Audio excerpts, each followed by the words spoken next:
100 Jahre GBG. Das sind 100 Jahre Mannheim. 100 Jahre Einsatz für eine gute Gesellschaft. Doch was heißt das, gute Gesellschaft? In was für einer Stadt, in was für einer Gesellschaft möchten wir leben? Eine gute Gesellschaft ist vor allem eine Gesellschaft, die auf gegenseitige Rücksichtnahme achtet. Eine gute Gesellschaft ist eine soziale Gesellschaft.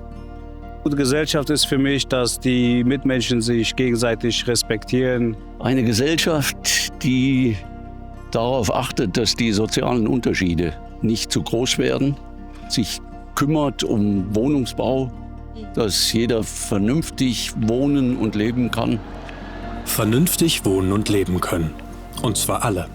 Das war in Mannheim nicht immer so. Manchmal ist es wichtig, sich zu erinnern. Geht man in der Zeit zurück, in die 20er Jahre des letzten Jahrhunderts, fällt man in ein Mannheim, in dem viele heutige Standards noch nicht existieren. Zwar sorgen Staat und Stadt damals schon für Sicherheit und Ordnung, aber viele Mannheimerinnen und Mannheimer leben trotzdem unter menschenunwürdigen Zuständen. In Deutschland fehlen damals schätzungsweise rund 1 Million Wohnungen. Die Wohnraumsituation in den 1920er Jahren war sehr, sehr angespannt. Die Tatsache, dass es nicht genug Wohnungen gab, das war dem geschuldet, dass es während dem Ersten Weltkrieg einen Baustopp gab. Und nach dem Ersten Weltkrieg setzte dann eine große Zuwanderungswelle ein. Und zwar kamen viele Menschen aus den umliegenden ländlichen Gebieten nach Mannheim auf der Suche nach Arbeitsplätzen. Und außerdem gab es viele Flüchtende, die in Mannheim Zuflucht suchten. Und gleichzeitig durch verspätete Familiengründungen, die mussten ja aufgrund des Ersten Weltkrieges verschoben werden, gibt es viele Kinder in den 20er Jahren. Und das führt dazu, dass Mannheim innerhalb von 5 Jahren von 210.000 auf fast 250.000 Einwohner zunimmt. Muss man sich vorstellen, in 5 Jahren 40.000 Einwohner mehr.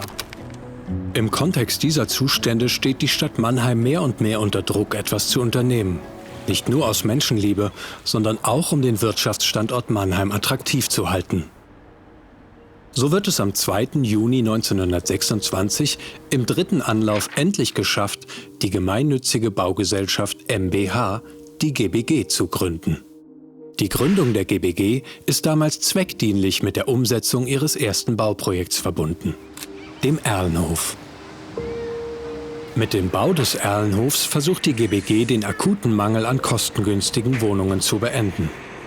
Nach seiner Fertigstellung im Jahr 1927 bietet er mit 393 Wohnungen in 51 Häusern 1442 Personen ein Zuhause. Wegweisend ist damals neben der Architektur der im Konzept angelegte Quartierscharakter mit Wohnungen unterschiedlicher Größe, Läden zur Nahversorgung und begrünten offenen Höfen. Eine Keimzelle für die Erweiterung der Neckarstadt wird geschaffen. Und mit der erfolgreichen Realisierung des Erlenhofs begründet die GBG zusammen mit vielen anderen Initiativen in Deutschland einen neuen deutschen Weg, den kommunalen Wohnungsbau.